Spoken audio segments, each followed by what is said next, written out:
after the Indians were brought, there had been like tension between the two groups, and a lot of that has died down now. But I'd say at this point, most of the kind of they're still pretty separated, the Indians and the Fijians, and I'd say mostly because of the comfortable language barriers there. I mean, they prefer speaking their native tongue, and English they'll use when they need to and stuff, but they typically like to stick with their own groups. So you'll generally find areas that are clustered homes of Indian people, and then areas of more Fijian people. But I'd say more commonly you find Indian people in the main town areas,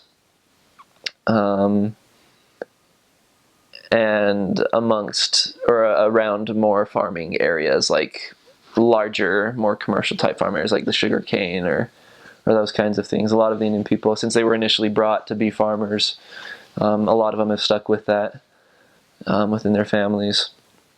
And so you'll find that a lot. Fijian people, there's still plenty of native Fijian people in the town areas as well, but outside of towns, they're more typically found in villages. And those are specific areas, like government protected areas, where it's just small, compact groups of people, and each village will have its its chief and the leaders in the village, and so that's where you find them, and you can find them in clustered, more populated areas too.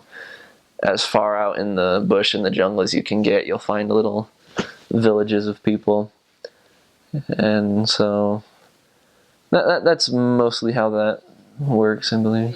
The Hindu religion has put its imprint on the land. There's Hindu temples scattered around, and you'll see lots of stores and places where you'll see Hindu shrines, and lots of those all over the place. As far as the shrines goes, you can look at them, but never take pictures of them, or keep a little bit of distance from them to be respectful. But so they have their imprint there.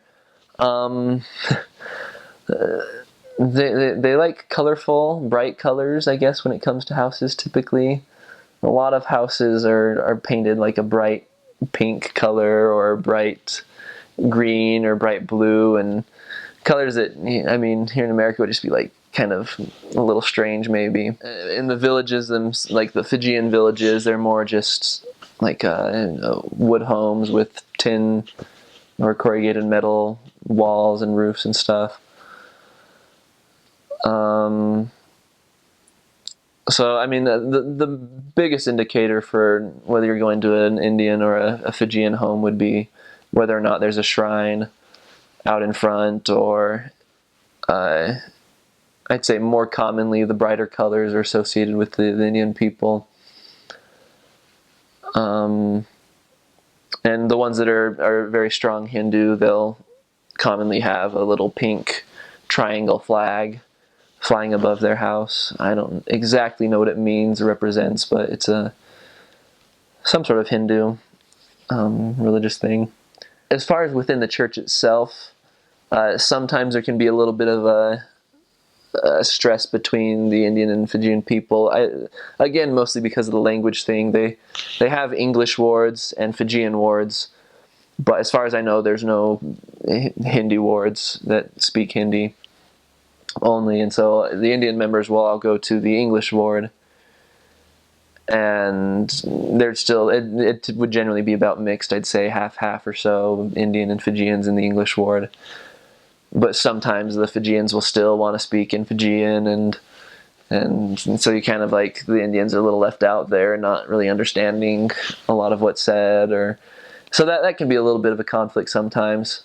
But I've seen a couple wards that were really good and understanding when, say, one couldn't really speak another language or speak English well, and so they would only speak in Fijian or only in Hindi. And initially I was always upset. I'd always be like, no, just speak in English. But that ward was really good in understanding, and really a happy, friendly family type of a ward.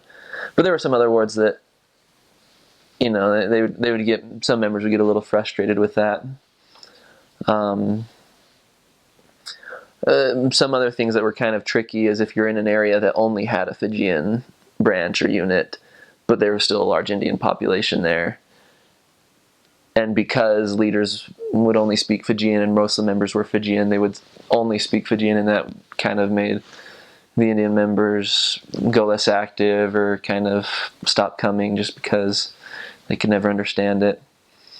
So that's another tricky thing to work with, is trying to help people, enjoy church and be able to understand and get the most that they can out of it, and help people understand that even if you can't always understand what's said, it still can be a good experience.